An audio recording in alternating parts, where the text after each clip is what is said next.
Hello everyone, welcome back to the channel. Thank you so much for clicking on this video. Today I will be tier ranking all of the books that I read that are part of a series, and in this video I am going to include the books that I read in 2023 and the ones that I read in 2024 as well. So yeah, without any further ado, let's get started and let's see the categories that we have for today. Now, all of these categories are based on iconic Drag Race quotes, and the first one is "Slay the house down boots, mama has got a cur."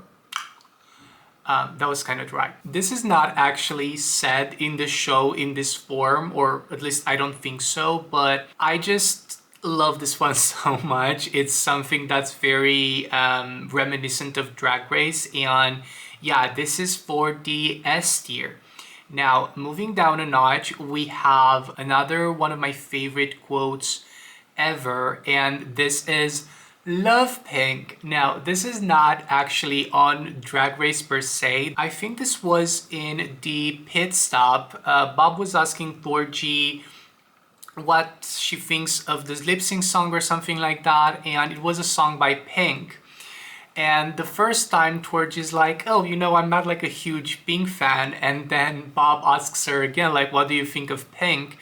And Thorgy's like, "Love Pink." And now this is her whole shtick. I just love this quote so much, and I had to include it in this video. Next up, we have "I ain't saying I'm the best, but I ain't the worst." This is by Detox on All Stars 2 when they did the Reggie Rochu finale challenge. This is for, the mid-tier. It's just very self-explanatory. It's just like, not the best, but not the worst. It's kind of like mediocre in the middle, let's say. Next up, we have a quote by Tatiana that says, "We all make choices, but that was a choice." And last, we have, "What do you do successfully? Quickly." This is a quote by Bianca Del Rio, and I love it so much. I love it so much. As you can see here, I have all of the books that are part of a series that I have read so far in 2023 and in 2024. These are not organized in any other way than by series, obviously, and by author. Now, here at the beginning, you will see that I have only one book from specific series. That's because either the second book is not out yet, or it is out and I have not read it yet. Now, the first one here is Clockwork Angel. This is part of the Infernal Devices by Cassandra Clare. This is the first one in the trilogy, and this is part of the Shadowhunter world. I expected to not love this book only because of the setting, but I absolutely loved it. It is not top tier yet, and I am still waiting to read the second and third book in that series so that, I can better assess where this book would stand in the series. But as of right now, this is amazing. Love Pink. Ooh. Next up, we have Emily Wilde's Encyclopedia of Fairies by Heather Fawcett. Now, this series is not completed yet, and there's also a second book that's out right now that I have not read yet, but this one was really, really good. Again, I am waiting to see what I will think about the second and the third one when that comes out in early 2025. So I will put this one in Love Pink. Wait, my mouse is not working. Okay. I will put this in Love Pink just because I love this book, but I'm still kind of waiting to see how the other books in the series will play out. Next up, we have Every Time I Go on Vacation, Someone Dies by Catherine Mack. This is supposed to be a part of a mystery series. I'm not entirely sure if the other books will be interconnected standalones where it's just like a continuation of this book, but this book was just not great and I didn't enjoy it. So I'm thinking to put it in That Was a Choice, only because it was not bad, but it was just not for me. There were a lot of things that just rubbed me the wrong way, a lot of footnotes that were not necessary. It was all kind of a mess, in my opinion, personally. So, yeah. Next up, we have A Tempest of Tea by Hafsa Faisal. You all know how I feel about this book. This is very mid, so I ain't saying I'm the best, but I ain't the worst. I am very curious to see how this series will continue. The second book is not out yet. I think it's going to be released sometime in 2025. But yeah, this was just very mid. It was okay, but I wouldn't consider it like, oh my god, it was amazing, you know? Another book that I didn't enjoy, The Forest Green by Catherine Purdy. Honestly, I think I'm gonna put this in What Do You Do Successfully, because this book wants to be a retelling or reimagining of the Red Riding Hood fairy tale, but it just turns out to be a hodgepodge. It was not great. Like, you have this random character in like the forest in a tower, and they just name it Rapunzel. Like, just why? Because we already know that story. It was very predictable. It was not great, in my opinion. I bought this one because I loved the actual cover of it, but yeah, I don't know. I didn't enjoy it, so that's The Forest Green. Next up, I have Strange the Dreamer. That is part of the Strange the Dreamer duology. To be completely honest, I think I read this year and I don't remember a lot from it. I want to finish the duology at some point, but honestly, I think I'm gonna put this in, I ain't saying I'm the best, but I ain't the worst, because I do remember really liking the setting, like the world building and everything that's happening. So I'm gonna put it in, I ain't saying I'm the best, but I ain't the worst. For now, we'll see how I feel about this after I finish the second book in the series, which is Muse of Nightmares. Okay, now that we finish with these first books in the series, we will only have like full-on series, and some of these are either not finished or I have not read the whole entire series yet, but I have read multiple books from that series. That being said, let's go to The Hunger Games. This is a tough one because I really liked this trilogy. I would say The Hunger Games, Love Pink. Very strong first book. Catching Fire, Slay the House Down. Mockingjay, I ain't saying I'm the best, but I ain't the worst. I think I'm feeling okay with that ranking. The second one definitely had a lot more to it, and you will see in this tier ranking, but I just love when books are ending on a cliffhanger, and Catching Fire is so slay for that. Next up is the Folk of the Air series, or the Cruel Prince series by Holly Black. Another series that I love. The novella collection that is kind of completing this series, How the King of Elfhame Learned to Hate Stories. I feel very mid about this one. Like, it was a cute story, but it was nothing like extraordinary. Okay, now that that's out of the way, how I feel about the trilogy overall. Again, I'm just gonna...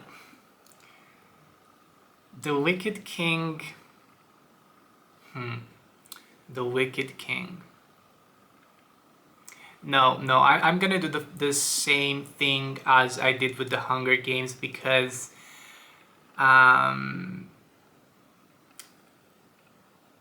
actually, you know what? I'm gonna put The Queen of Nothing in Love Pink. I think it was like a really strong ending for the trilogy. So the first book, I had kind of a tough time going into it, like the first couple of chapters, but after that it was really good. The Wicked King I loved, and then Queen of Nothing was really strong in my opinion. Next up we have Six of Crows. I had a tough time with the first part or the first half of Six of Crows, but then I ended up absolutely loving this duology. So I think I'm gonna put Six of Crows in Love Pink and then Crooked Kingdom in Slay the House Down Boots, because I did enjoy Crooked Kingdom a bit more than the first one. Yeah, I feel okay. I feel okay about this one.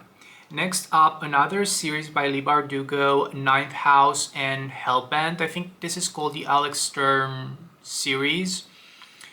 This is a very different vibe from Six of Crows and Crooked Kingdom, because this is supposed to be like a dark academia kind of vibe, very moody and gothic and like a lot of horror elements. I really enjoyed this series, but I do think that I liked Ninth House a bit more than Hellbent. Now, is Ninth House absolutely amazing to be Slay the House Down Boots? You know what? I think so. I think so. Yeah, I think so. And then Hellbent, I will put it in, I ain't saying I'm the best, but I ain't the worst, only because I feel like it was a bit longer than I would want it to be, and I don't think that was necessary. So I'm gonna put Hellbent in like the mid category. Next up, we have two trilogies by Stephanie Garber. We have the Caraval trilogy and the Once Upon a Broken Heart trilogy. I have made the mistake of reading Once Upon a Broken Heart first, like the whole trilogy, and then I went to read Caraval.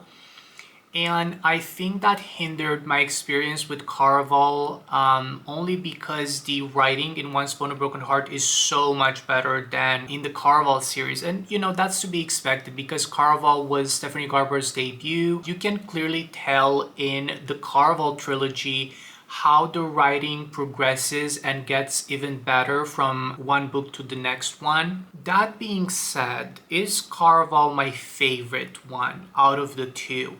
No. So, okay, I will be shady. I'm gonna put Caraval in, that was a choice.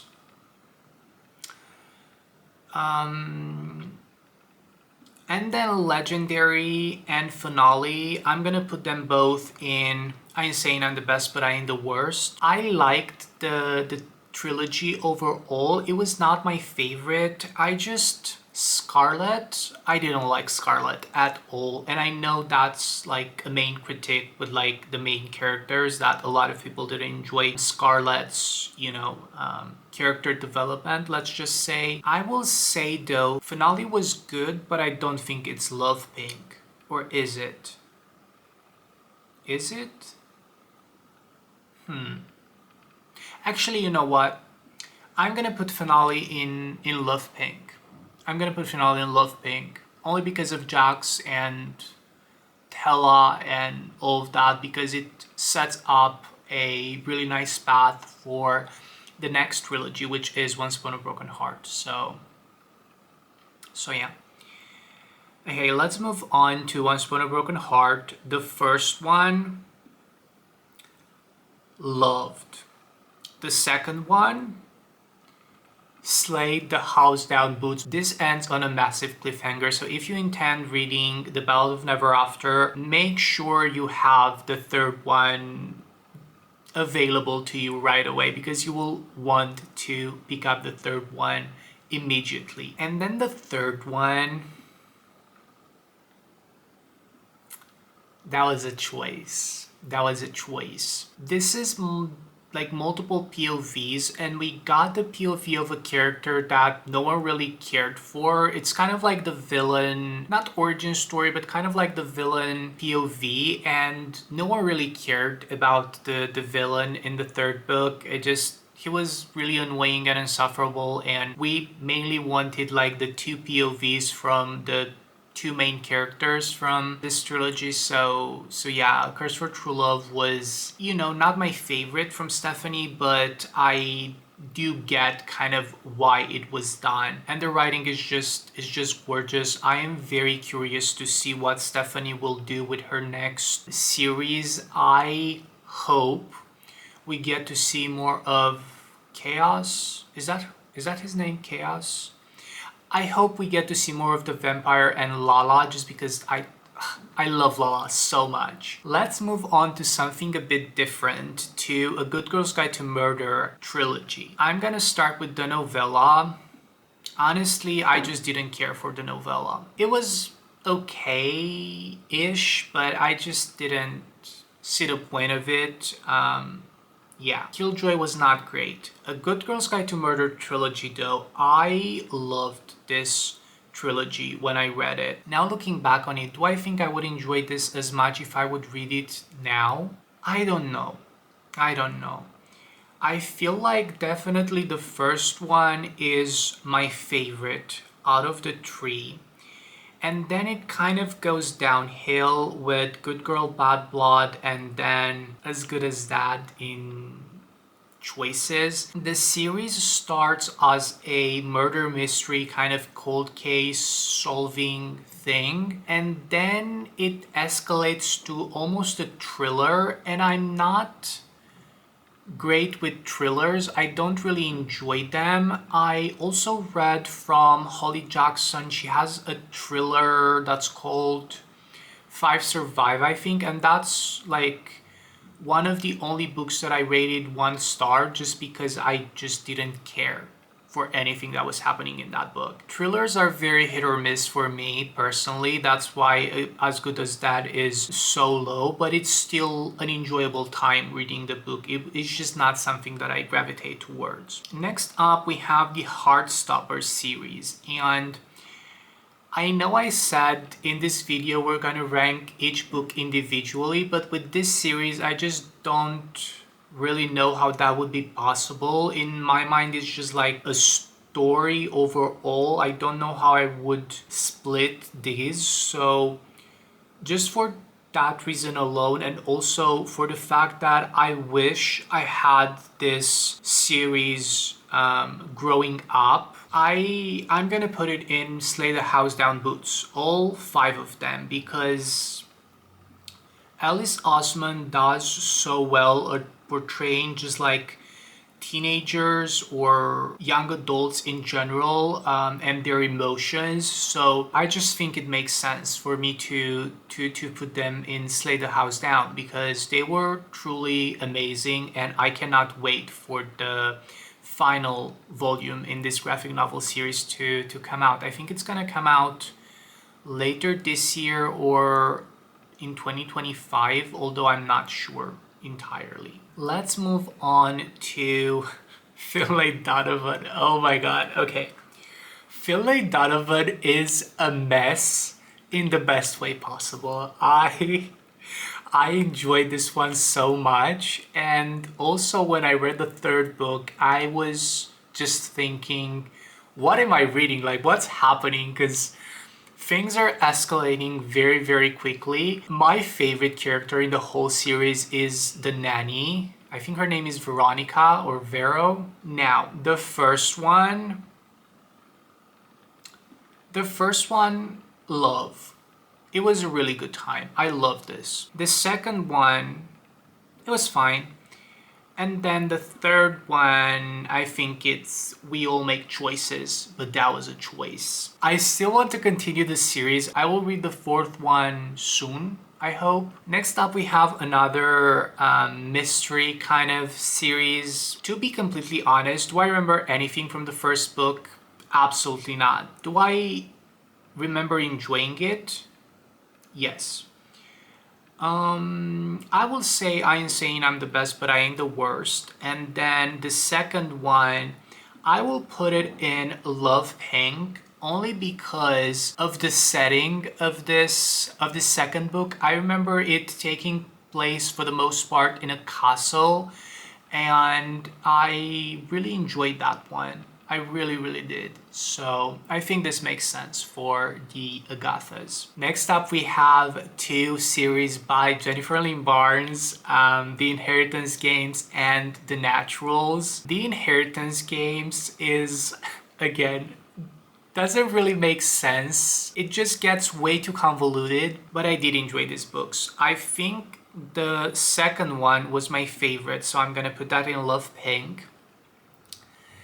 And then the Inheritance Games and the Final Gambit, I'm gonna put them both in. I ain't saying I'm the best, but I ain't the worst.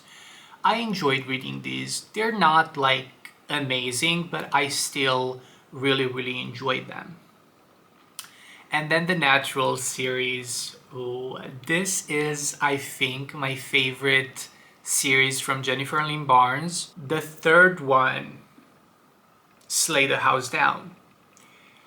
Now, the last one, the series finale, I'm gonna put it in choices only because I didn't get why we had to end the story in the way that we did. Like, I just didn't get it. Something happens, there's this whole plot towards the end, and it's like in the last 50, 100 pages or so that I didn't really get why it was there.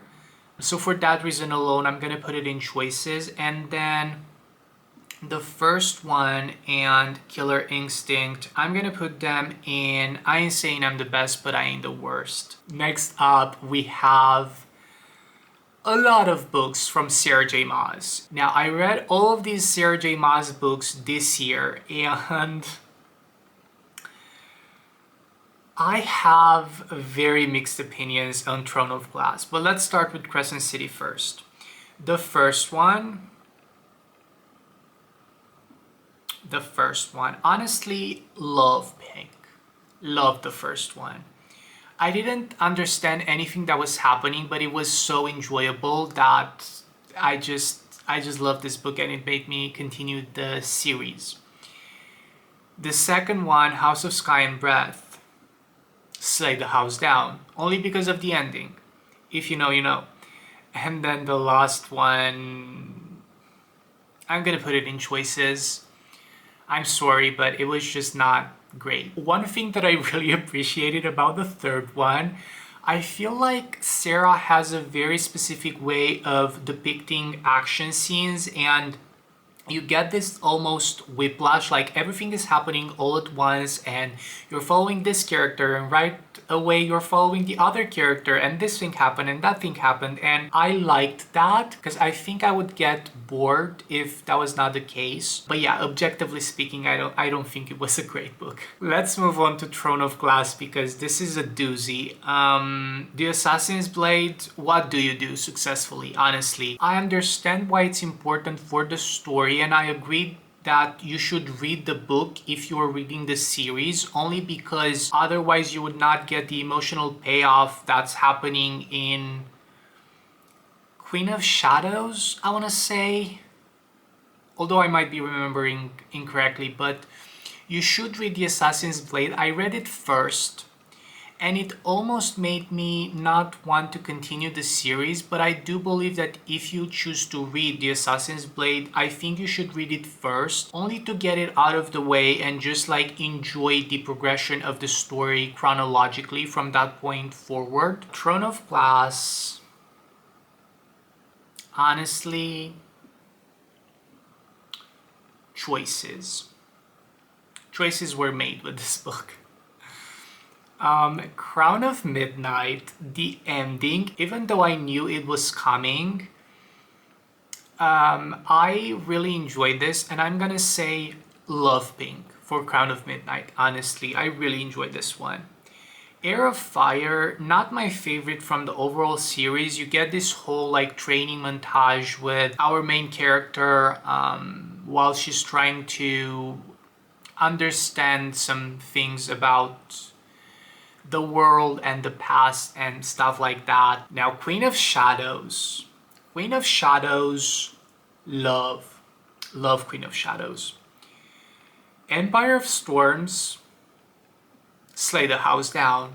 Lysandra, that's all I need to say. Lysandra, she slayed in this book. Tower of Dawn. Now, I have read Empire of Storms and Tower of Dawn in tandem, so I kept switching back and forth. Tower of Dawn, choices. choices. Something happens at the end of Queen of Shadows, and our cast of characters is split into almost two groups.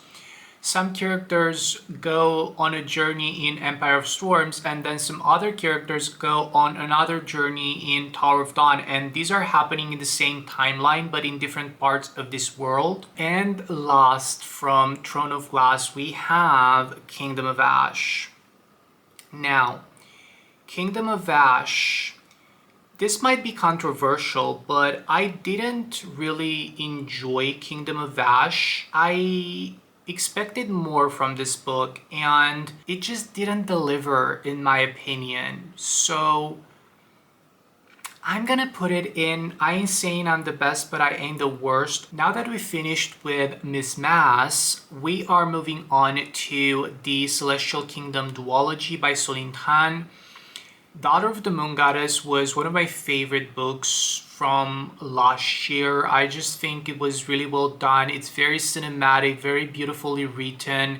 You have a lot of Chinese myths and folk tales, and I just love this book so much. So I'm gonna put it in Slay the House Down. The second one I have read this year, and I still enjoyed it, but I feel like I didn't enjoy it as much as the first one. So for that reason, I'm gonna put it in Love Pink, because I love this book. And then we have a short story novella collection that's called Tales of the Celestial Kingdom, and we get little stories about our main characters in the duology. This was, this was fine. This was fine. Not my favorite, but it was okay. Then we have Days at the Morisaki Bookshop and More Days at the Morisaki Bookshop. Days at the Morisaki Bookshop was really good, in my opinion. The second book was a choice. I didn't enjoy this one, only because I felt like nothing was happening. Next up, we have the Letters of Enchantment series by Rebecca Ross, or not series, duology. Divine Rivals I liked, but I wanted more about the magic system and the world building and the gods that exist in this world, and I feel like I got those things with Ruthless Vows, so I'm gonna put it in Love Pink. Okay, and last but not least, we have the Shepherd King duology, One Dark Window and Two Twisted Crowns. I read this duology recently, and this might be recency bias, but I'm gonna put it in Love Pink, and then the second one, I'm gonna put it in Slay the House Down. And those were the last two books. Looking at this tier ranking, I feel pretty good about it, but if I would film this in like a month or so, I'm sure I would rank this differently, only because reading is so subjective. It just depends on your mood, when you read the books, where you read the books, and so on. So this was me ranking all of the books that are part of the series that I read in 2023 and in 2024. Please let me know in the comments down below if you read any of these books, if you enjoyed any of them, and which one was your favorite. Thank you so much for watching. I know this was probably a long one, so thank you for sticking until the end, and I guess I'll see you in the next one. Bye everyone.